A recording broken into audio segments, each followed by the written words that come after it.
let's begin with some scheduling updates.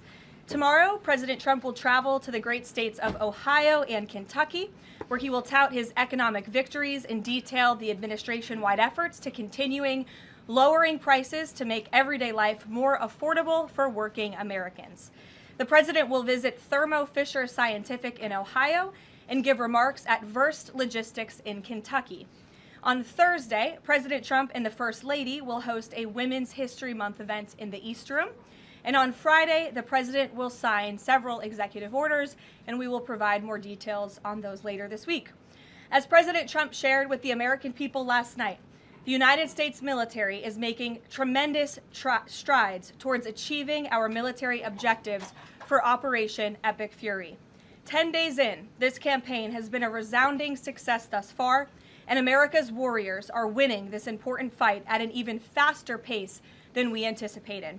More than 5,000 enemy targets have been struck so far. Iran's ballistic missile attacks are down more than 90%, and their drone attacks are down by approximately 85% since the start of Operation Epic Fury. The United States is also annihilating the Iranian regime's navy, and we have destroyed more than 50 Iranian naval vessels, including a major drone carrier ship.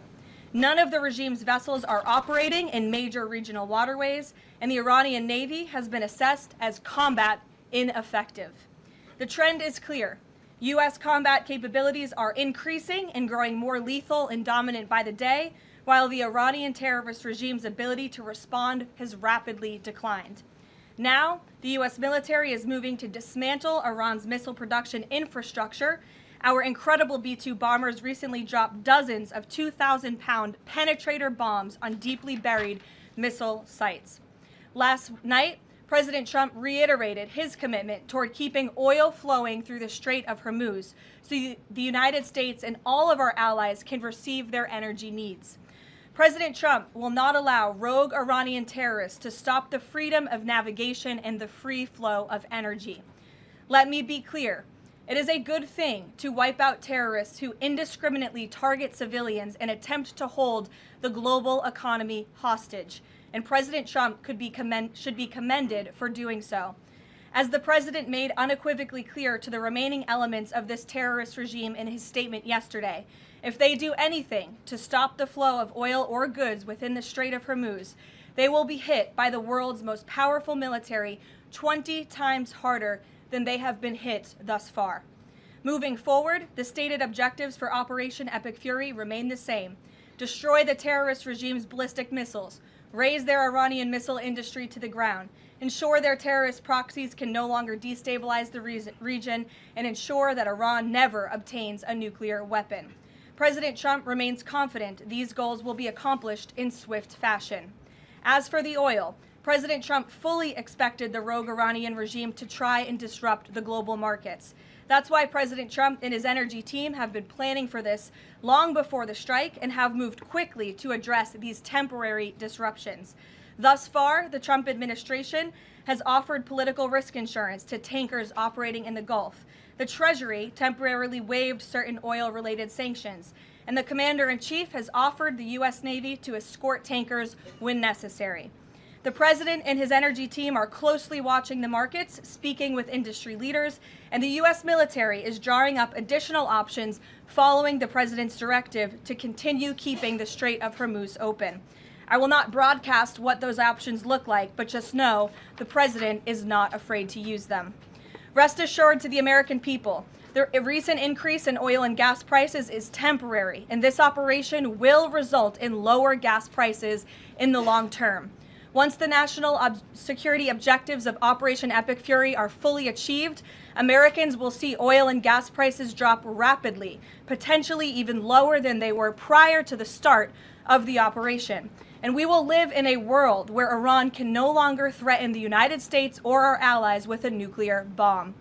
On another matter here at home, President Trump is urging Congress to pass the Save America Act, one of the most critical pieces of legislation in our nation's history. The Save America Act is overwhelmingly popular with all Americans because each provision is rooted in common sense. The Save America Act has 5 simple requirements as requested by the President of the United States. Number 1, Voters have to show ID to cast a ballot in an American election. Very simple. 90% of Americans, including more than 80% of Democrat voters, agree with this. Number 2, the Save America Act will require all voters to show proof of citizenship in order to register to vote in American elections. Again, this is popular and rooted in common sense. Only American citizens have the right to vote in American elections. But after Joe Biden and the Democrats allowed tens of millions of illegal aliens into our country, it's more important than ever to ensure that only American citizens are registering to vote on our nation's voter rolls, and Congress needs to pass this. Number 3, the Save America Act abolishes the incredibly unsecure practice of universal mail-in ballots, which throw the door wide open for fraud. Importantly, the Save America Act maintains exceptions for Americans to use mail-in ballots like for illness, disability, military, or travel reasons. The bipartisan 2005 report of the Commission on Federal Election Reform, chaired by, of all people, former President Jimmy Carter and former Secretary of State James Baker, concluded that, quote, absentee ballots remain the largest source of potential voter fraud, and it is time for Congress to finally address this. Number 4, the Save America Act permanently bans men from competing in women's sports. President Trump signed a landmark executive order upholding the promise of Title IX and ending this dangerous and unfair practice. But now it's time for Congress to codify this into law. Number 5, the Save America Act bans transgender mutilation surgery for children. Again, President Trump signed a common sense executive order to do this and kept his promise to the American people, but now Congress needs to do the same and codify it. It's well past time for Democrats in Congress to stop perpetuating the radical and false claim that you can somehow change a child's sex. You cannot. Passing the Save America Act is the most important thing that Republicans and, frankly, Democrats can do to strengthen election integrity and protect our democracy.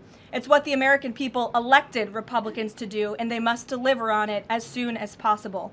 The president is calling on Congress to get the job done and send this historic piece of legislation to his desk immediately for signature.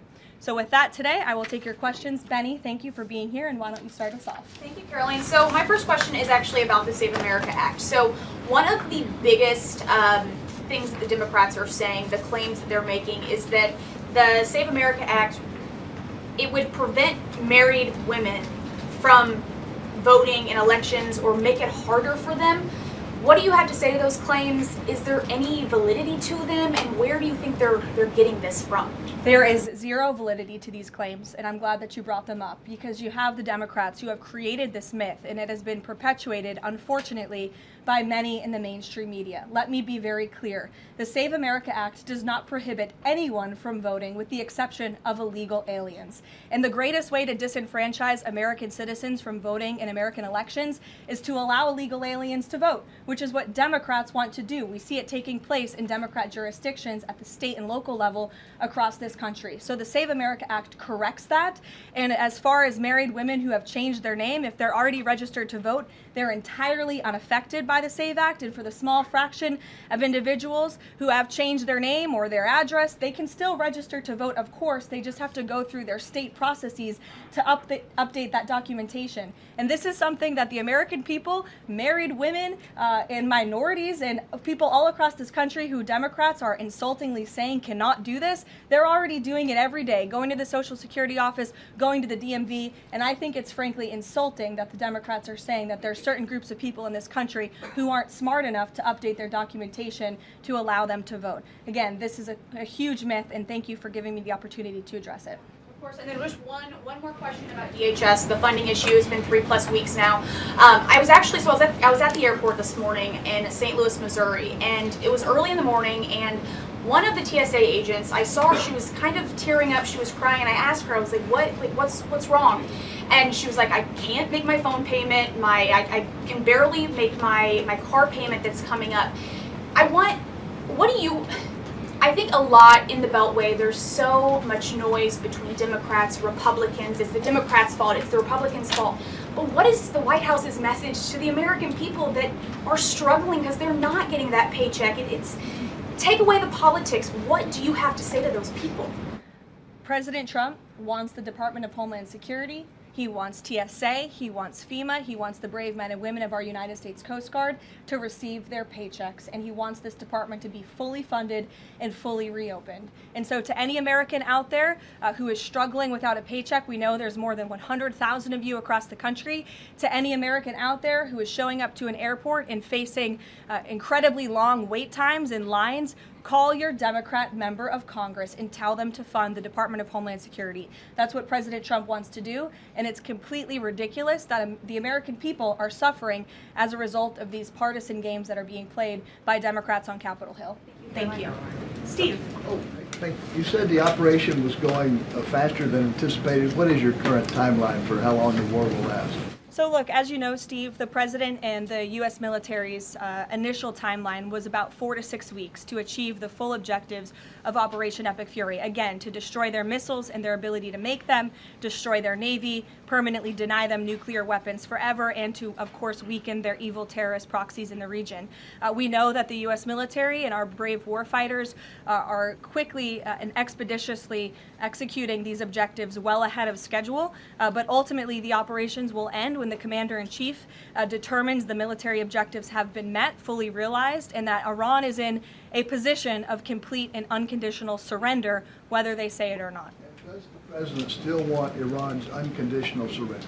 Well, when President Trump says that Iran is in a place of unconditional surrender, he's not claiming the Iranian regime is going to come out and say that themselves. What the president means is that Iran's threats will no longer be backed by a ballistic missile arsenal that protects them from building a nuclear bomb in their country. I could make an empty threat, but if I have no actions to back it up, then it's an empty threat. And so President Trump will determine when Iran is in a place of unconditional surrender, when they no longer pose a credible and direct threat to the United States of America and our allies. Adriana. Can you explain why the Energy Secretary posted and then appeared to have deleted a post on X saying that the U.S. Navy escorted an oil tanker through the Strait of Hormuz? Yes, I was made aware of this post. I haven't had a chance to talk to the Energy Secretary about it directly. However, I know the post was taken down pretty quickly, and I can confirm that the U.S. Navy has not escorted a tanker or a vessel at this time, though, of course, that's an option the President has said he will absolutely utilize if and when necessary at the appropriate time. And if this was something that was posted erroneously, could it be because of a staffer? What, I guess, will there be any consequences for this? I know you still have to consult, but just generally speaking. Again, I would defer you to the Department of Energy to answer that question. And if I could just follow up really quickly. Sure. In terms of oil sanctions, the President said that there would be some sanctions that would be lifted. Would those be on Venezuela, Russia? Could you give some specifics there and then timing for that as well? Sure. I know it's something that the Treasury Department and the President's energy team continue to discuss, and they will ultimately consult with the President before decisions are made. I don't have any announcements on new sanctions or the lifting of new sanctions for you today. Alex. Thank you. Reuters has reported that about 150 U.S. service members have been injured so far. Can you confirm that number and elaborate on that? I can't confirm the exact number. I know it's within that ballpark, but I would defer you to the Pentagon for a specific number of wounded or injured thus far. And then secondly, if I can, I wanted to ask about, excuse me, there was a briefing on the Capitol Hill today, and some senators came out and said they were more convinced than ever that there would be U.S. boots on the ground. Senator Blumenthal said that, in fact. Your reaction to that and any update on President Trump's thinking about it? Look, I would say that Democrats on Capitol Hill are clearly being quite disingenuous.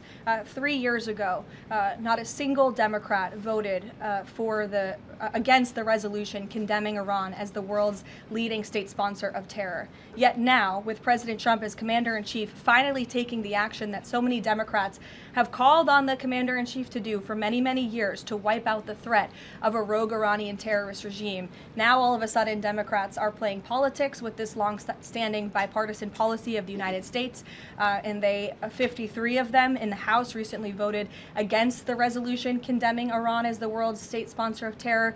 So I wouldn't take Democrats at their word. As for boots on the ground, the president has talked about this repeatedly. Wisely, he does not rule options out as commander-in-chief. So again, I would hesitate to confirm anything that a Democrat on Capitol Hill says right now about the president's thinking. Garrett. Karoline, you outlined to Steve the military components of what would be involved in ending this war, but it seems like there's a political component too. The president said to Fox earlier today that he doesn't believe the new Ayatollah can live in peace. He made a variety of comments suggesting that he should be involved in picking the new Iranian leader. Is the ending of this war also contingent on Iran selecting a leader that the president finds acceptable? And if so, how is that not the definition of a regime change war? Look, as President Trump has blatantly and frankly stated, it's obviously within the best interest of the United States and the West to no longer have a radical terrorist in charge of Iran, especially as we see their reaction to Operation Epic Fury. They had their missiles turned towards our Gulf and Arab partners in the region. Again, this was a regime that chanted, or still chants, death to America. We look at the way that they are holding the entire world hostage with the restricting of the free flow of energy through the Strait of Hormuz. So the president, I think, is making quite an obvious comment. Again, as for the timeline of the military operations with respect to Iran, we have objectives that we have laid out that the commander-in-chief wants to see achieved. When they are achieved, then it will ultimately be up to the president to end this operation. Okay, so I think you're not exactly addressing my question, though. Is that political objective also necessary for the president to decide to end this war? Look, again, I just told you the objectives of Operation Epic Fury. When those objectives are met, the president will dictate the end of these operations when he deems that Iran no longer poses a credible threat to the United States of America. And again, it goes back to what does that unconditional surrender look like? Iran can talk all they want, and their words will be very empty when we've completely annihilated their navy as we are doing, when we've taken out the threat of their ballistic missile capability, when we can firmly, finally ensure that they can no longer make a nuclear bomb to threaten the United States and our allies and our troops in the region. And that's what President Trump is ultimately seeking to do with respect to this operation. Karoline? Jennifer. There was a shooting outside of a synagogue in Baltimore. Do you know if the president has been briefed on that, and do you have any more details on what happened? I don't, but we certainly will get you more details, Jennifer, and I don't know if the president has briefed, but I'll check on that when I get back to the Oval Office after this. Sure. Thanks, Karoline. The president said yesterday for the first time that he had to strike Iran because he believes that Iran was going to strike U.S. targets within 7 days. And then he bumped that down later to 3 days. Where is he getting that? Well, that's not the first time the president has said that he chose to launch Operation Epic Fury because he felt as though Iran was going to strike the United States and our assets in the region first. Again, I addressed this in the last briefing. This was a feeling the president had based on facts provided to him by his top negotiators who had been engaged with the Iranian regime in a good faith effort. The Iranian regime was lying, deceiving the United States of America, clearly trying to continue their nuclear program to create a bomb that would, of course, threaten the United States of America. Again, their ballistic missile arsenal, they were rapidly and aggressively increasing that by the month to a place where they would essentially build immunity for themselves, where a future president or President Trump would not be able to launch this incredibly successful operation. And so the president, again, as I have reiterated and he has said, was not going to sit back and allow the Iranian regime to threaten or to attack the United States of America any longer. But there are no U.S. leaders or Israeli leaders who are making those same claims. So is he making this up to justify his decision to go to war now? The president is not making anything up, Nancy. He is looking at this every single day based on intelligence, based on facts, and based on intelligence that he himself and his negotiators have consumed based on their, again, negotiations with the rogue Iranian regime over the past year. And the president and his team tried in a good faith way to reach a diplomatic deal through peaceful means with the Iranian regime. And Iran chose this path to death and destruction. Iran wanted to attack the United States of America, and the president was not going to sit back and allow that to happen. He was not going to sit back and allow that to happen, and everyone in this room should be grateful for it. John. Thanks a lot, Caroline. Two questions for you. One has to do with a follow-up to your statement that you made at the beginning of the briefing regarding the Safe America Act. Sure. Yesterday, the Senate Majority Leader John Thune spoke on the effort to potentially have a filibuster broken, the rules for the filibuster broken. He said the votes aren't there, one, to nuke the filibuster, and the votes aren't there for a talking filibuster. He says that's the reality. What's your reaction to what Senator Thune said? Look, I think President Trump, the urgency behind his need to pass the Save America Act and his desire to get this country-saving legislation passed has been made quite clear. He wants all options on the table, and he wants the Senate to move as quickly as possible through whatever means necessary. And then secondly, just regarding the president's trip tomorrow, looking ahead, why Ohio and why Northern Kentucky? Well, why not? These are two great states with great Americans. Just wanted to know why they were chosen. Great states with great Americans. The president will be joined by lawmakers from both states who he greatly admires and respects and supports. And he'll be meeting with business owners in both of these places and talking about the economy, which is, of course, the utmost importance to him. Caroline, thank you. Last week, the Energy Secretary issued a waiver for India to get oil, Russian oils during this energy crisis. Yes. Have you spoken to President about it? What's the idea behind this? Have I spoken to the president about it? Yeah. Yes, I have spoken to the president about it. And the president and the Secretary of Treasury and the whole national security team came to this decision because our allies in India, as you know, Leavitt, have been good actors and have previously stopped buying sanctioned Russian oil. So as we work to appease this temporary gap of oil supply around the world because of the Iranians, we have temporarily permitted them to accept that Russian oil. And this Russian oil was already at sea. It was already out on the water. So this short-term measure, we don't believe it will provide significant financial benefit to the Russian government at this time. I have one more question about Pakistan. You know, Pakistan is a neighbor of Iran, and Pakistan is also an ally of U.S. President has been praising a lot about the field marshal. Is Pakistan providing any kind of support in this war against Iran? That I will have to check on with the Pentagon and get back to you. Sure. Thanks, Caroline. The president said yesterday that President Putin told him he wanted to be helpful in the Middle East. The Kremlin put out a statement where Putin said, quote, "I would like to reaffirm our unwavering support for Tehran and our solidarity with Iranian friends." How does the president think that Russia could be helpful, if not helping Iran? And did the president push Putin on Russia sharing intelligence with Iran in this war?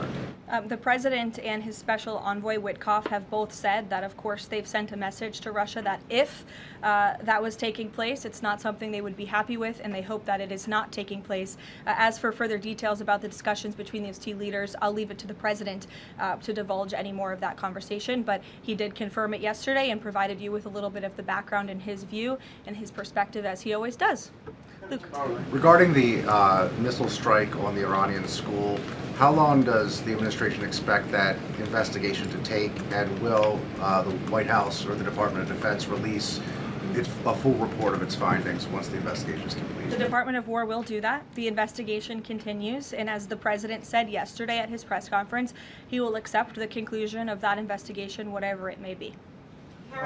We'll go to the back row for some love. Sure, in the back with the glasses. Regarding the shield of the Americas. Caroline, and then you can go, but go first. Okay, thank you. Is there an update regarding? You have rough real estate back there, so I'm trying to give you some love. Is there an update regarding Cuba, and also is an economic deal imminent? Sure. I don't have any updates on Cuba for you today.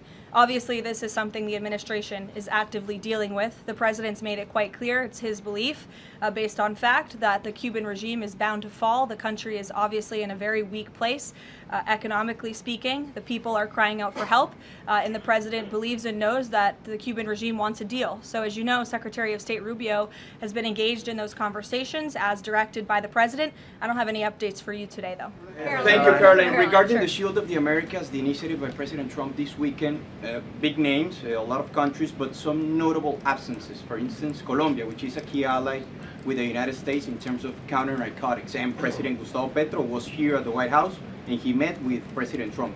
Why wasn't Colombia invited to the Shield of the Americas? I don't think we're seeing the level of cooperation we quite want to see yet from the Colombian government to invite them to the Shield of America's event in Pact, but we certainly hope that this newfound organization will expand and we can continue to invite additional member countries. But there was quite a few countries there. I believe there were 17 countries represented, 12 heads of state with the president over the weekend.